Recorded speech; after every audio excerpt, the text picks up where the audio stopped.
Maxwell Square, the C5 Galaxy. Boy, they have spent some bucks on it, haven't they? They have. It's the third most expensive plane in the world after the B-2 and the B-3. Holy cow. That is some big dollars there. First loan, did you say 1991? 1991. Its first operational mission was in 1993 and went from U.S. to Kenya.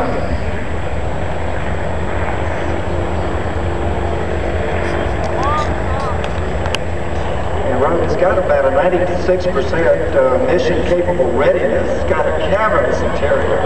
It is huge. They can carry. Well, let me see. Let me look at the notes that I've seen on this.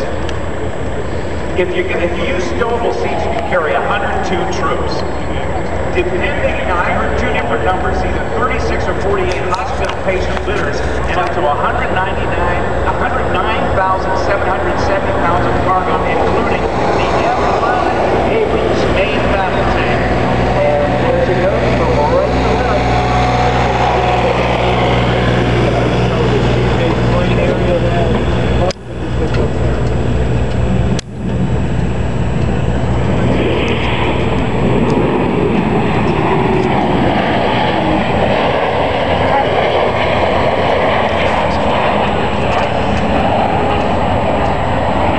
Look at that bank. Now, the question sometimes is, that looks like about 45 to 50 degrees of bank as it swung around. More than that. Finish it up pretty good.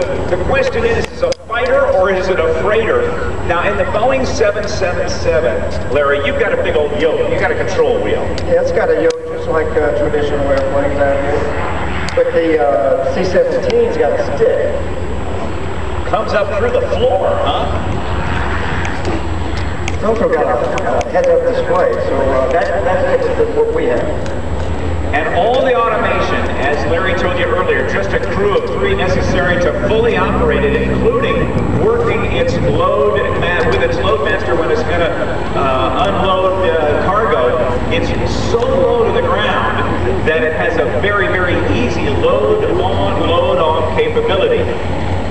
Now look carefully, it's got 3,800 square feet of wing area. Now you're talking at slow speed.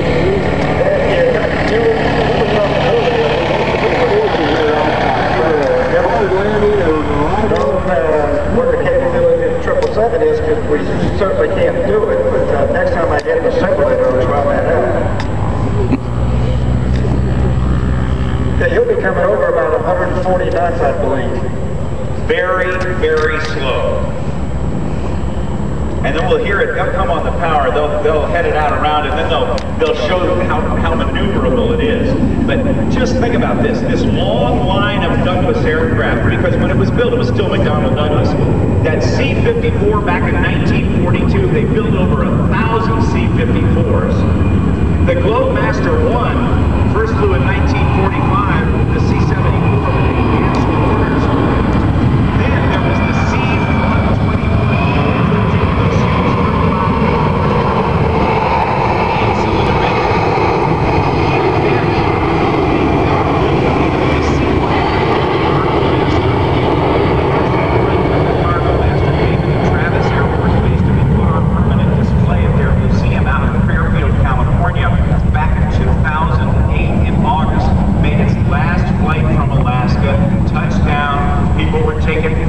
People were making audio recordings just to hear what it sounded like. Now, as they head on out around, let me fill you in on one of the new missions of the C-17 Globemaster III. Air Mobility Command, which is headquartered at Scott Air Force Base in Illinois, has at its disposal a way to get a wounded soldier out of the theater of operations into a hospital very, very rapidly. From 7 hours of notification of a patient that needs to be airborne, they can have it airborne in 5 hours to Germany to a hospital, or direct to the United States if necessary. They can even set up a complete surgical suite aboard the airplane to do surgery for a very, very seriously wounded soldier, airman, or Marine, or sailor. That's how much we care about our men and women who are fighting for our freedom, even if it's just one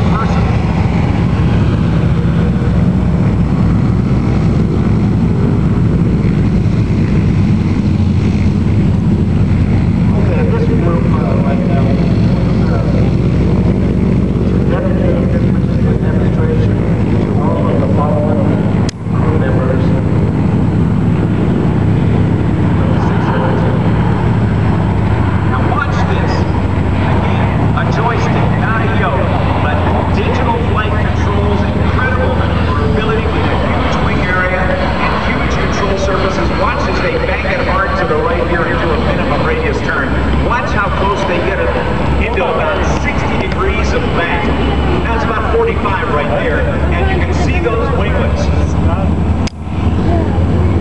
Those winglets are about 9 feet high. They don't look it from here, but that's what they are.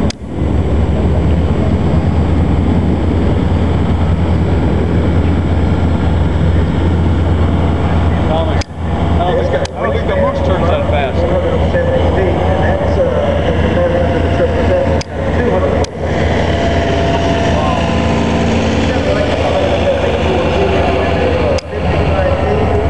And as you mentioned earlier, wing area of 3,798 square feet. Well, I was close then.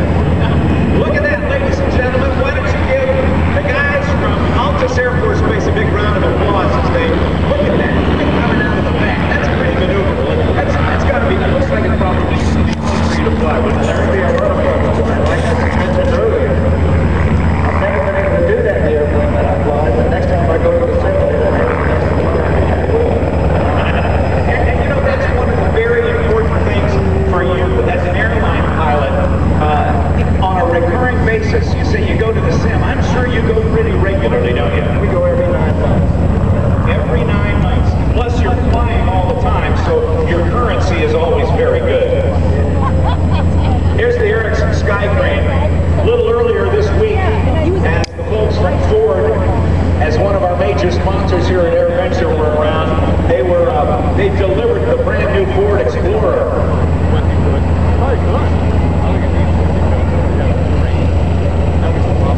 Now, ladies and gentlemen, take a look to the left as the C17 sets up to do what we call a tactical landing. You heard the airplane fly by, very, very quiet. Even the takeoff was relatively quiet. The crew that's piloting the airplane, among them being Captain Jesse Newberry, Captain Carlos Verdecia, and Captain Jeff Bolsher, Tech Sergeant Dave Grant, and Master Sergeant Brad Wilton, are going to set up to land. Now, they look pretty high right now, but they've got the leading edge slats out, they got the trailing edge flaps down, they got the landing gear down.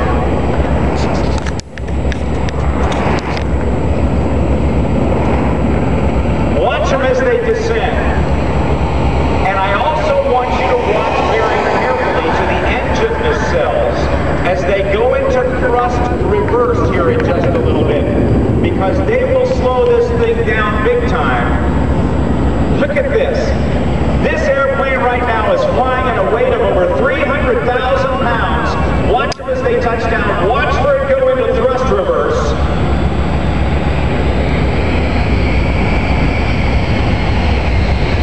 This is about as noisy as this airplane is ever going to get.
He's looking right at me. Like I said.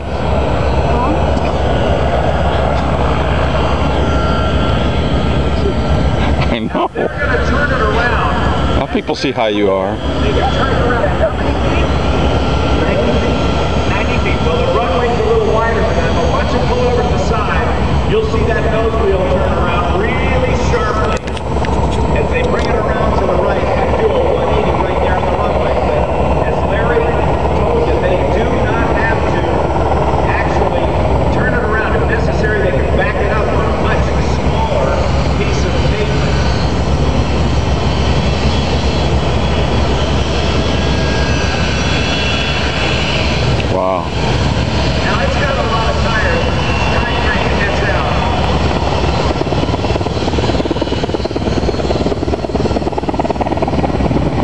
that done.